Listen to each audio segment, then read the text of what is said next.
Adapun interpersonal itu adalah kemampuan seseorang untuk memahami perasaan. Bismillahirrahmanirrahim. Assalamualaikum warahmatullahi wabarakatuh. Halo semua, bertemu lagi dengan saya Susan Nur Akidah pada channel Easy English.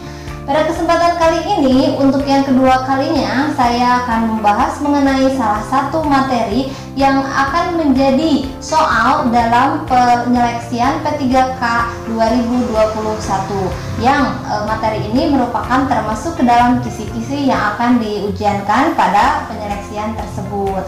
Nah, di video sebelumnya saya telah membahas mengenai teori belajar. Jadi untuk yang masih belum paham, silahkan dibuka saja video sebelumnya sebelum ini. Dan untuk kali ini, pada video pembelajaran kali ini yang akan dibahas yaitu adalah materi karakteristik peserta didik.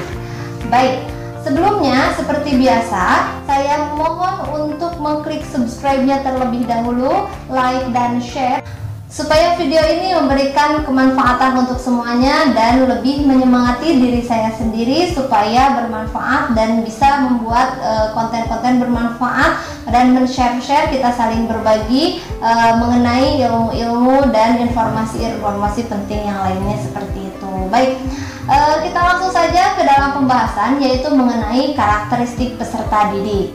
Nah, apa saja yang dibahas dalam modul tersebut? Nah, karakteristik peserta didik. Jadi, dalam modul tersebut dibahas yang pertama mengenai kecerdasan anak. Bagaimana kecerdasan dari peserta didik? Yang selanjutnya dibahas dalam karakteristik peserta didik dalam modul ini yaitu mengenai bakatnya. Yang selanjutnya adalah kemampuan awal. Lalu setelah itu adalah motivasi. Dan yang setelah itu perhatian. Lalu persepsi dan retensi, dan setelah itu yang terakhir transfer belajar.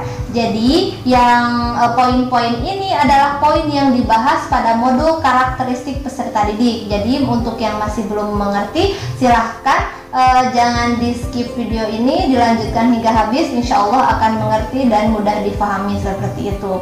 Baik, yang pertama dibahas dalam modul tersebut adalah yaitu poin kecerdasan. Nah, kecerdasan yang dimiliki oleh manusia dibagi ke dalam beberapa bagian. Bisa dilihat bagian yang ada di sini. Yang pertama adalah matematika logika, yang kedua adalah musikal, lalu yang ketiga adalah bahasa, yang keempat visual spasial, lalu setelah itu kinestetik, interpersonal dan intrapersonal, dan yang terakhir naturalis. Baik, saya akan membahas satu demi satu terlebih dahulu, yaitu mengenai poin-poin yang ada dalam kecerdasan tersebut. Yang pertama adalah matematika logika. Nah, kecerdasan yang bagaimana matematika logika itu? Nah, matematika logika, seorang anak atau seseorang memiliki kecerdasan matematika logika ketika ia memiliki kemampuan menggunakan angka dengan baik, dan juga ia memiliki kemampuan penalaran dengan baik, sehingga pikirannya itu logis. Jadi dia menguasai terhadap suatu kejadian itu adanya sebab dan akibat. Jika seperti ini, maka akibatnya seperti ini. Jika seperti ini, disebabkan oleh hal yang seperti ini. Jadi itu adalah seseorang yang memiliki kecerdasan matematika logika. Lalu setelah itu, bagaimana dengan yang memiliki kecerdasan musikal? Nah, kecerdasan musikal itu tentu saja berhubungan dengan musik, yaitu kecerdasan atau kemampuan seseorang ketika bisa membedakan dan menikmati, bisa juga mengarang, membentuk dan mengapresiasikan segala bentuk musik. Itu adalah kecerdasan musikal.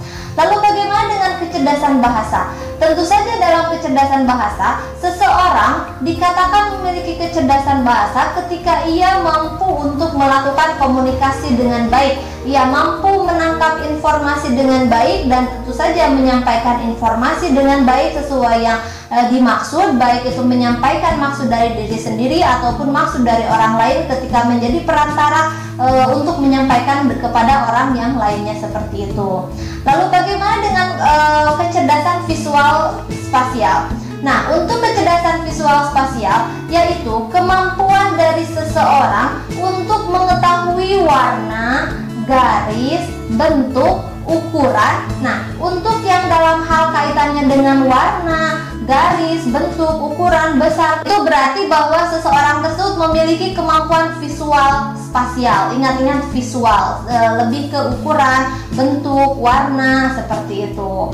Lalu bagaimana dengan kinestetik? Nah, untuk kinestetik yaitu seseorang memiliki kemampuan dari ia pandai untuk mengapresiasikan segala bentuknya dengan seluruh anggota badannya, dengan seluruh anggota tubuhnya. Ia pandai menggunakan tangannya, ia pandai kreatif membuat sesuatu, mengubah sesuatu. Mungkin untuk anak-anak lebih ke kemampuan atau kecerdasan, ketertarikannya tersebut lebih ke misalkan yang menggunakan fisik seperti misalkan olahraga, sepak bola atau menggambar, itu lebih ke kemampuan kinestetik, yaitu memiliki keterampilan tangannya dan pandai menggunakan anggota tubuhnya untuk mengapresiasikan atau mengekspresikan apa yang ia ingin ekspresikan, seperti itu.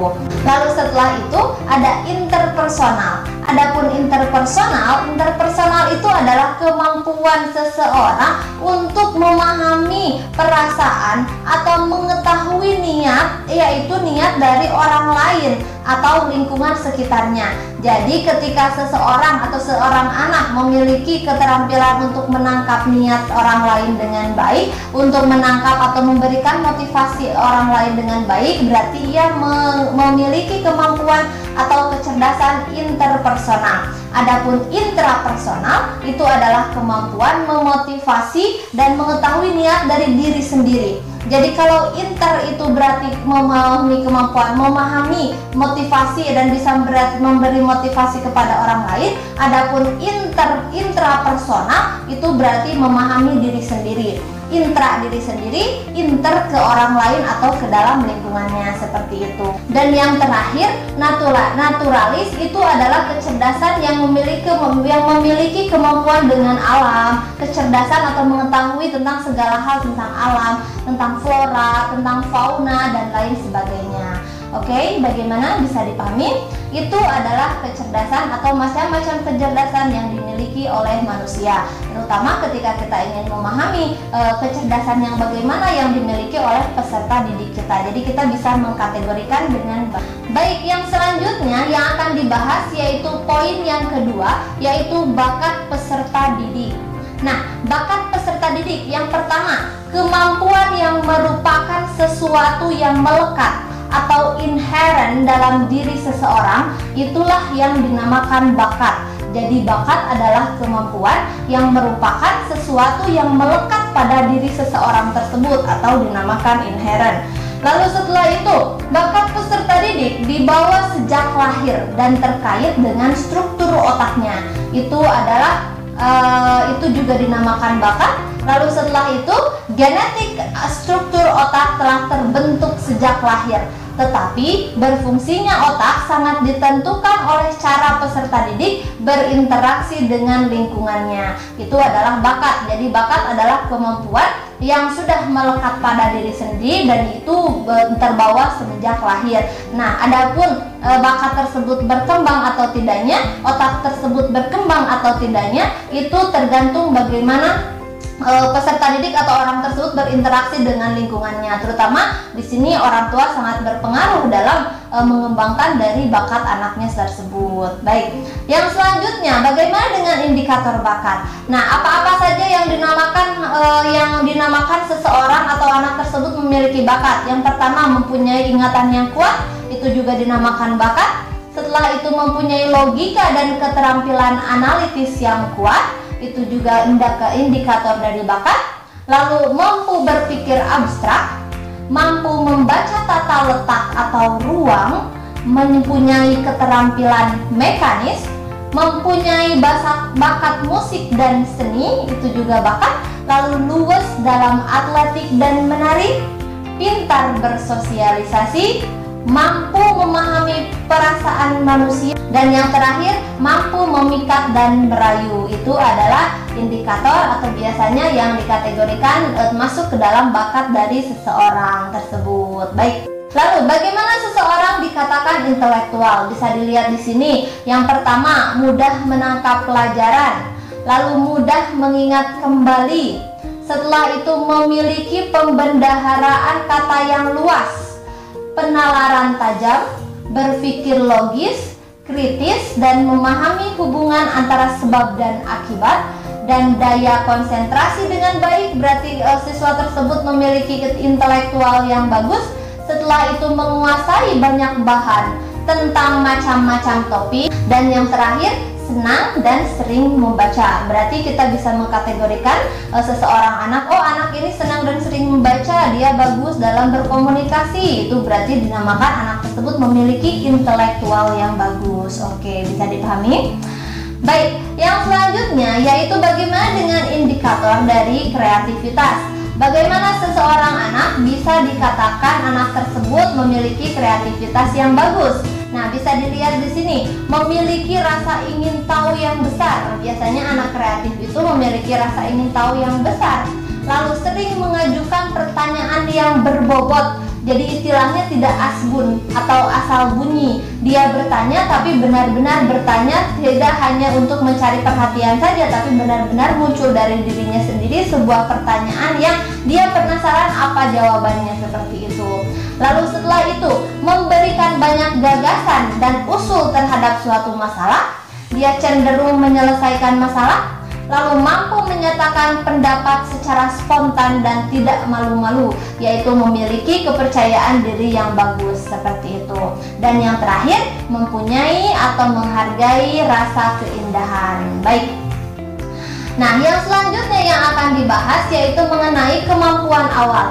Bagaimana kemampuan awal itu? Nah, menurut Dick dan Carey di sini, biasanya seorang guru adalah sebelum melaksanakan pembelajaran pasti akan adanya pembukaan atau persepsi pembelajaran yang akan mengamati. Biasanya kalau dalam susunan dari kegiatan inti di kurikulum 2013 mengamati. Ketika seorang guru memberikan gambar, nah siswa tersebut sudah mengetahui gambar tersebut tanpa diberikan adanya keterangan terlebih dahulu. Nah, itulah yang dinamakan kemampuan awal. Jadi kemampuan mampu mengetahui terlebih dahulu.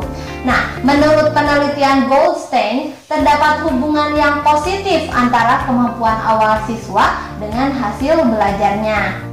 Nah, bagaimana cara mengetahui kemampuan awal dari seseorang siswa? Yaitu kemampuan awal dapat diukur melalui tes awal. Bisa interview atau cara-cara lain seperti yang tadi, bisa dirangsang, diberikan gambar, atau ya diberikan pertanyaan, dan bagaimana kita bisa melihat jawaban-jawabannya. Oh, kita bisa menyimpulkan bahwa anak ini sudah tahu, anak ini memiliki kemampuan sebelum diajarkan, berarti anak tersebut memiliki kemampuan awal. Baik, yang setelah itu adalah motivasi. Nah, menurut Morgan, tenaga pendorong yang menyebabkan adanya tingkah laku ke arah suatu tujuan tertentu, itulah yang dinamakan motivasi. Jadi motivasi itu adalah tenaga pendorong yang menyebabkan adanya tingkah laku. Jadi yang mendorong seseorang itu dinamakan motivasi.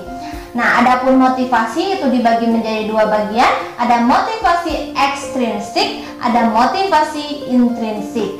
Baik, nah dengan memberi penguatan atau reinforcement, maka motivasi yang mula-mula bersifat ekstrinsik lambat laun diharapkan akan berubah menjadi motivasi intrinsik.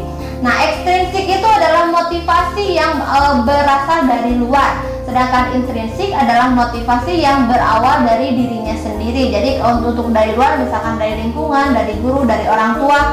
Jadi jika adanya penguatan atau stimulus dari seorang guru atau orang tua yang dilakukan secara terus-menerus dan bisa berubah menjadi sebuah kebiasaan, motivasi tersebut akan berubah menjadi motivasi intrinsik. Jadi dia menginginkan sesuatu itu tanpa adanya disuruh, memiliki motivasi dari dirinya sendiri. Baik, yang selanjutnya yang akan dibahas yaitu adalah perhatian. Nah, perhatian ini adalah salah satu poin yang dibahas dalam karakteristik peserta didik. Nah, bagaimana seseorang, faktor-faktor apa saja yang mempengaruhi perhatian tersebut? Nah, bisa dilihat di sini. Nah, ada faktor internal, ada faktor eksternal. Jadi faktor-faktor ini mempengaruhi akan bagus atau tidaknya perhatian dari seseorang. Nah, bagaimana faktor internal dipengaruhi oleh apa-apa saja? Yaitu bisa dilihat memberikan stimulus yang sesuai dengan minat. Itu juga memberikan, jika kita memberikan stimulus yang sesuai dengan minat seseorang, tentu saja seseorang tersebut akan memberikan perhatian yang lebih. Lalu yang selanjutnya adalah kelelahan. Nah, jikapun misalkan seseorang tersebut sudah lelah, berarti tentu saja perhatiannya juga akan berkurang. Lalu, orang yang ekstrovert membutuhkan istirahat di antara waktu belajar. Orang ekstrovert di sini biasanya yang aktif berorganisasi, jadi tidak tertutup. Biasanya kalau seperti itu akan aktif. Ketika masuk ke kelas belajar, tentu saja anak tersebut tidak memiliki perhatian full karena ia sudah kelelahan seperti itu. Lalu, apa saja yang menjadi faktor eksternal dalam mempengaruhi adanya perhatian? Bisa dilihat di sini. Stimulus yang baru dan tidak umum akan lebih menarik perhatian.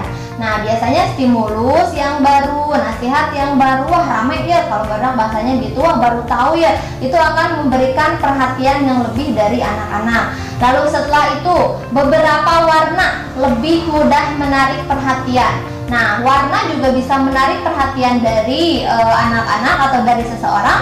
Lalu stimulus yang bergerak, sesuatu yang bergerak itu sangat mudah sekali menarik perhatian. Yang terakhir, intensitas stimulus. Semakin sering stimulus diberikan, semakin terpusat juga perhatian yang kita maksudkan seperti itu. Baik, setelah itu yang selanjutnya adalah persepsi. Nah, suatu proses yang bersifat kompleks yang menyebabkan orang dapat meniru atau meringkas informasi yang diperolehnya dari lingkungannya itu adalah persepsi. Jadi persepsi itu sifatnya kompleks, menyebabkan orang dapat menerima atau meringkas informasi yang diberikan dari lingkungannya, yang diperoleh dari lingkungannya. Contoh misalkan ada dia menemukan suatu hal, dia berprasangka, dia berpersepsi, dia memiliki persepsi, itu yang dinamakan persepsi. Baik, setelah itu adanya prinsip umum yang perlu diketahui guru. Ini juga dibahas dalam karakteristik peserta didik, yaitu seorang guru. Makin baik persepsi siswa mengenai sesuatu, makin mudah pula siswa mengingat. Jadi untuk persepsi, ketika guru memberikan stimulus, harus membuat atau menghasilkan siswa memiliki persepsi yang bagus terhadap suatu materi ini. Jadi siswa itu akan semakin mudah mengingatnya. Lalu, pembelajaran perlu menghindari adanya persepsi yang salah. Tentu saja tidak boleh sebagai ketika kita belajar, ketika guru mengajar, kita memberikan persepsi yang salah untuk siswa. Itu sangat berbahaya sekali, sangat fatal sekali seorang guru memiliki atau memberikan persepsi yang salah, karena bagaimanapun siswa akan memberikan persepsi tersebut kepada teman yang lainnya dan akan kepada keturunannya nanti, dan itu akan salah, keturunannya juga salah. Itu berarti awalnya dari kita sendiri, nauzubillah ya. Lalu setelah itu, pemanfaatan media pembelajaran atau alat bantu pembelajaran perlu diusahakan. Ini sangat penting sekali akan adanya media atau pemanfaatan dari media belajar. Baik, yang setelah itu adalah retensi. Apa itu retensi? Yaitu sesuatu yang tertinggal dan dapat diingatkan kembali setelah seseorang mempelajari sesuatu. Jadi retensi itu adalah sesuatu yang mungkin pelajaran lama yang dilupakan, yaitu setelah belajar kembali dia mengingat kembali. Itu namanya adalah retensi. Ingat-ingatnya sesuatu yang terlupakan dan teringatkan kembali. Lalu, retensi juga sangat menentukan hasil yang diperoleh oleh seorang siswa di dalam proses belajarnya. Baik, demikianlah yang dibahas dari modul peserta didik. Nah, selanjutnya saya akan memberikan prediksi dari soal yang akan diujiankan dalam P3K. Ini adalah beberapa soal yang berhubungan dengan karakteristik dari peserta didik. Baik, kita lihat di sini. Yang pertama, bisa dilihat di sini soalnya. Peserta didik dalam suatu kelas, gaya belajarnya beragam. Ada yang visual, auditori, dan kinestetik. Nah, tadi sudah dijelaskan ya apa itu visual, auditori, dan kinestetik. Namun, kegiatan pembelajaran selama ini masih banyak yang konvensional klasikal. Agar dapat memenuhi ketiga gaya belajar tersebut, guru perlu. Nah, kita lihat pilihan gandanya. Yang pertama adalah apakah menggunakan program audio dan modul, ataukah menggunakan media komik pembelajaran dan buku paket, ataukah menggunakan media audio, video dan percobaan, atau menggunakan modul dan PowerPoint. Nah, jadi kata kuncinya di sini adalah visual, auditori, dan kinestetik. Visual berarti kita itu visual itu menggunakan mata, berarti itu berhubungan dengan video. Auditori dan kinestetik berarti jawaban yang cocok itu adalah C, menggunakan media auditori, video dan percobaan. Soal selanjutnya. Nah, Pak Adit, seorang guru SMP 10, ketika melakukan proses pembelajaran menghadapi peserta didik yang berasal dari berbagai latar belakang kondisi keluarga. Ada keluarga mampu, ada yang miskin, ada yang orang tuanya menjadi pejabat, ada yang sebagai buruh, dan ada pegawai swasta. Namun, Pak Adit memberikan perhatian dan pelayanan yang sama kepada semua peserta didik. Nah, hal ini sebenarnya Pak Adit memperhatikan karakteristik peserta didik, terutama dalam bidang apanya? Apakah A, minat, ataukah B, kultural, ataukah C itu adalah etnik, ataukah D itu adalah motivasi, ataukah E itu adalah status sosial. Nah, kata kuncinya di sini ini adalah keluarga mampu, kondisi keluarga yang miskin. Maka jika berhubungan dengan kondisi seperti ini, maka jawabannya adalah status sosial. Oke, karena seperti itu ya, karena untuk mampu tidak mampu itu berhubungan dengan status sosial. Baik, yang selanjutnya, pada saat pembelajaran berlangsung, guru mengingatkan peserta didik yang kurang semangat dan kurang aktif dalam belajar. Tindakan guru tersebut berarti memperhatikan aspek apa? Ya, aspek apa? Kata kuncinya adalah kurang semangat dan kurang aktif.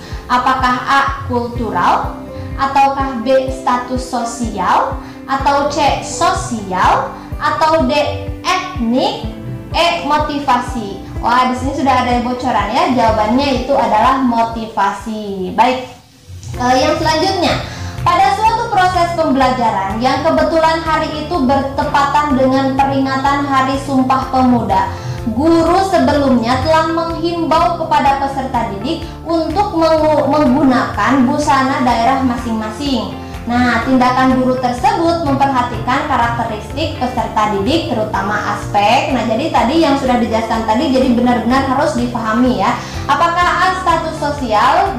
Tentu saja bukan kayaknya ya, tapi bisa lihat selanjutnya. Ataukah B, moral, C, etnik, D, motivasi, atau E, minat? Nah, jawabannya adalah C, etnik. Ini ada karena ini adalah kata kuncinya adalah busana daerah masing-masing. Oke.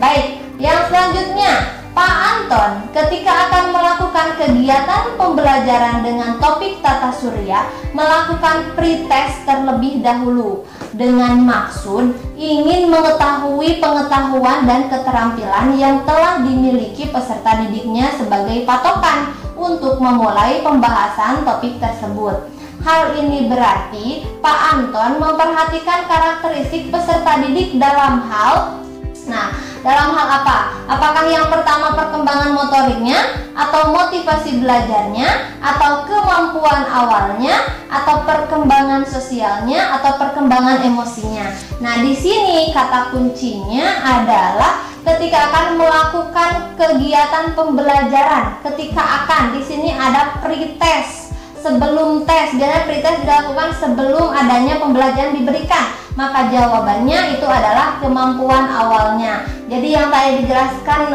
sebelumnya oleh saya itu adalah karakteristik dari peserta didik. Baik, setelah itu pertanyaan selanjutnya. Pak Aris merupakan guru kelas 5 SD. Ketika memberikan pelajaran menyanyi atau musik, memilih lagu-lagu dari asal daerah peserta didiknya. Tindakan guru tersebut karena memperhatikan karakteristik peserta didik, terutama A, gender, B, status sosial, C, minat, D. Etnik, atau E. Kultural? Nah, yang menjadi jawaban adalah kultural, karena di sini bisa dilihat memilih lagu-lagu asal daerah itu adalah kultural sendiri, artinya adalah kebudayaan. Dari bahasa Inggris, yang bahasa Inggrisnya adalah culture atau kebudayaan. Berarti itu adalah karakteristik yang memperhatikan adanya kebudayaan siswa. Nah, oke, soal selanjutnya. Pada suatu proses pembelajaran di taman kanak-kanak, peserta didik akan dikembangkan aspek motorik kasarnya. Maka pendidik dapat menugaskan peserta didiknya untuk melakukan kegiatan apa? A. Mewarnai pola, B. Memasang puzzle, C.